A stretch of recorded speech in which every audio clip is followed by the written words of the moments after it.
Welcome to all our viewers on a new episode of Urology Unplugged.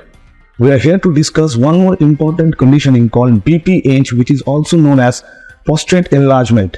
And to discuss that, we have a renowned doctor with us, Dr. Piyush Kumar Patawari, who is a consultant urosurgeon at Dr. Nayak Nasirum Sevukru Siliguri. Thank you so much, doctor, for giving us your time. Thank you, Mr. Raj, for having me with you. So, could you please inform me about what is BPH? BPH stands for Benign Prostatic Hyperplasia. It means prostate gland is enlarged, which causes urinary symptoms with which usually the patient present to us in our OPD. Okay. So, what are the causes of BPH, sir? The causes of BPH are not well defined, but it usually occurs due to imbalance of hormones like testosterone, estrogen. As the age of the man progresses, it's a normal aging process of the male. Okay. So, what are its symptoms? Could you tell me the symptoms for BPH so that our viewers could know, how it affects? Symptoms can be obstructive symptoms or voiding symptoms. Symptoms can include patient wakes up multiple times in night from sleep to void urine.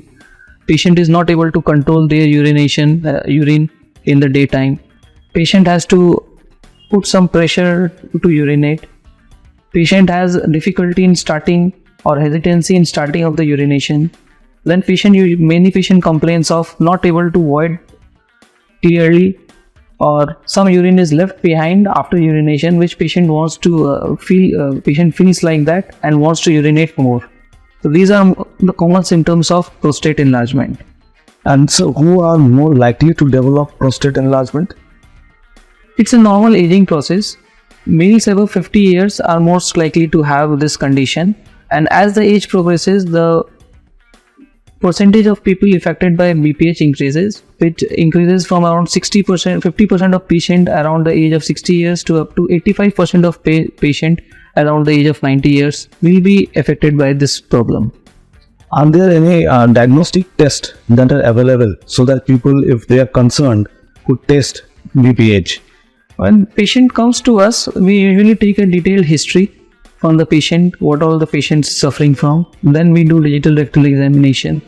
Then we get an ultrasound examination of the kidney, urinary bladder, prostate, and post-void residual urine. Apart from that, we do serum PSA, urine analysis. These are the normal tests we usually do to diagnose BPH, and uroflowmetry, urodynamic studies are sometimes also required. So, if someone shows symptoms of BPH, what are the things they are supposed to manage so that it stays in control, or they can get rid of that BPH? So, BPH usually is a problem where early identification is more important. So, these symptoms which the patient presents with, the earlier they present to the doctor or the urosurgeon, the better it will be for the management of the patient.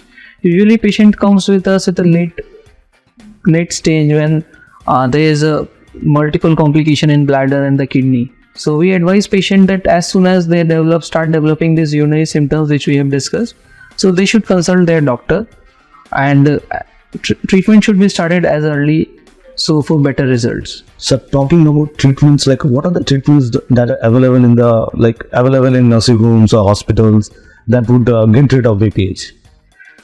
BPH treatment can be divided into 4 parts. First is watchful waiting, where patient has prostatic enlargement on ultrasonography, but patient does not have symptoms or have very mild symptoms which does not cause any bother to the patient. So where we ask the patient to look for the symptom. If symptoms increases, then we start with the treatment. Second is lifestyle management, where we ask the patient for some lifestyle changes like drinking less water in the night time, avoiding caffeinated drinks, alcohol, then doing regular exercise, avoiding caffeinated drinks like tea, coffee. So these are the few dietary changes patient can have. Apart from that, we advise patient about bladder training, double voiding. So usually mild symptoms can be managed with these lifestyle changes. Then after that, if patients are not managed with lifestyle changes, we start medical management, which usually comprise of alpha blocker drugs and 5-alpha reductase inhibitors. And in very few percentage of patient may even may require surgery. If patient is not getting better with medical management, patient is very much bothersome, symptoms are bothersome, and sometimes patients also demand that we want surgical treatment, and if patient is appropriate for surgical treatment, we offer surgical management for the same. Sir, just that you spoke about surgery. Is the surgery threatening or is it painful by any means? Earlier, there was open surgical techniques we used to be done, but now in this in an era of endoscopic surgery, we do microsurgeries are available widespread. We do transurethral resection of prostate and on a regular basis.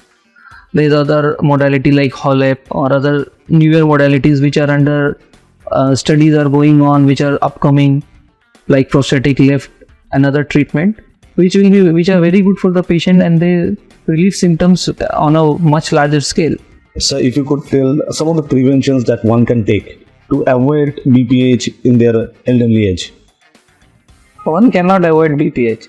It's a normal aging process. So we have to be cautious about the symptoms of the BPH so that we take advice of the neurosurgeon at the earliest so that it does not cause any complication to us. Okay. So some of the myths that are there, because there are so many myths that happens in the medical world, and our viewers will also like to know some of the myths. The first myth is it related to sexual activity?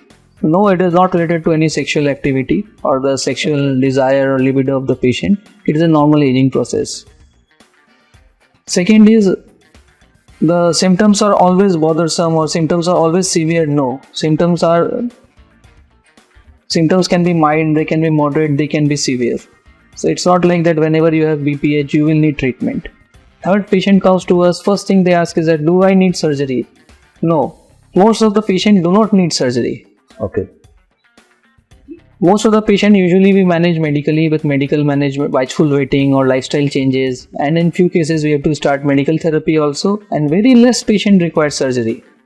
So these are the common myths with the BPH treatment. And one more important question people ask me, is this cancer? Do I have to worry about cancer for the patient? But we have to understand, as the name implies, the name itself is benign. So this is not a cancerous growth. This is a normal growth of the prostate because of the hormonal changes. Okay. So I think viewers, now you know a lot about BPH, and that was all from today's episode. And I like to take this opportunity to thank Dr. Piyush Kumar Patawari. Thank you so much, doctor, for giving us your time and informing all our viewers regarding BPH. Thank you, Mr. Raj, for having me with you. I hope the viewers who are watching our interview, at least they are able to recognize their symptoms early and take management from any neurosurgeon which are available nearby, so that the disease progression is halted at an earlier stage.